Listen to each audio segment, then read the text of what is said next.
Ok, số đây mặt chương trình được thế. Chứ ngờថ្ងៃនេះខ្ញុំមានឧបករណ៍ Pinco Ultra ណាប្រភេទ version ថ្មីជំនាន់ចុងក្រោយរបស់ Pinco ចឹងឧបករណ៍នេះគឺយើងអាចធ្វើបានក្នុងការ bypass iCloud សម្រាប់ iPhone ណា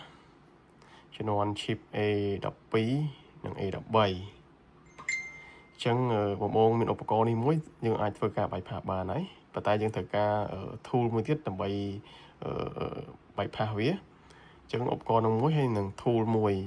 ចឹងជាទូទៅពីច្រើនបងបងជាងគាត់ប្រើ unlock tool ច្រើនឬមួយក៏ EXT ណាប៉ុន្តែពីច្រើនឃើញប្រើ unlock tool ចឹងយើងមានឧបករណ៍នឹងមួយជាមួយនឹង unlock tool យើងធ្វើការ bypass iCloud បានហើយយើងអាចដាក់ប្រើ SIM បានណាប៉ុន្តែចំពោះទូរស័ព្ទដែលអត់ទាន់ erase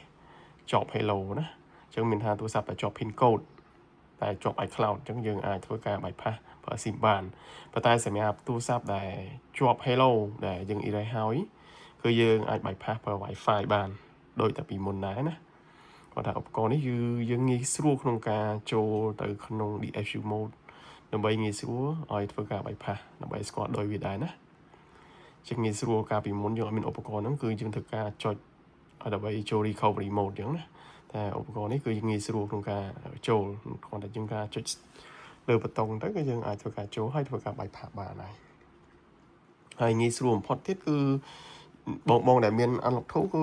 ងាយទៀតអញ្ចឹងយើងមានឧបករណ៍នោះមួយ unlock tool មួយធ្វើការ bypass បានហើយ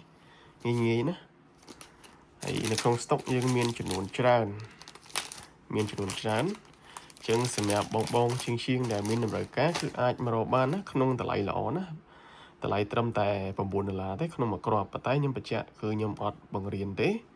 គ្រាន់គឺជាការបង្ហាញនៃអីវ៉ាន់ដែលខ្ញុំបានធ្វើការនាំចូលមកជាមួយនឹងតម្លៃពិសេសតម្លៃល្អណាតម្លៃដុំពីរោងចក្រផ្ទាល់តែម្ដងគឺតម្លៃត្រឹមតែ$9ទេក្នុងមួយគ្រាប់អញ្ចឹងបងអាចរកទិញបានជាមួយនឹងខ្ញុំDaily លក់គ្រឿងបន្លាស់ចឹងបងអាចធ្វើការ search Facebook ខ្ញុំបានជាមួយលេខទូរស័ព្ទ0កាកូននេះណាឬមួយក៏ add Telegram តាក់ទងធ្វើការព្យាទិញបានណាហើយខាងខ្ញុំក៏មានឧបករណ៍ច្រើនពាក់ព័ន្ធនឹងផ្នែកគ្រឿងជាងមិនថាអេក្រង់មិនថាថ្មគ្រឿងផ្លាស់ជួសជុលគ្រឿងអីផ្សេងគឺអាចតាក់ទងជាមួយខ្ញុំបានណាគ្រាន់តែថ្ងៃនេះខ្ញុំធ្វើការបង្ហាញពីឧបករណ៍ Pinco Ultra ដែលជា version ថ្មី update ជំនាន់ចាស់គឺពណ៌ខ្មៅជំនាន់ថ្មីពណ៌ស្វាយនេះណាចឹងបងអាចរកទិញបានជាមួយខ្ញុំតាំងពីសាខាណាអរគុណច្រើន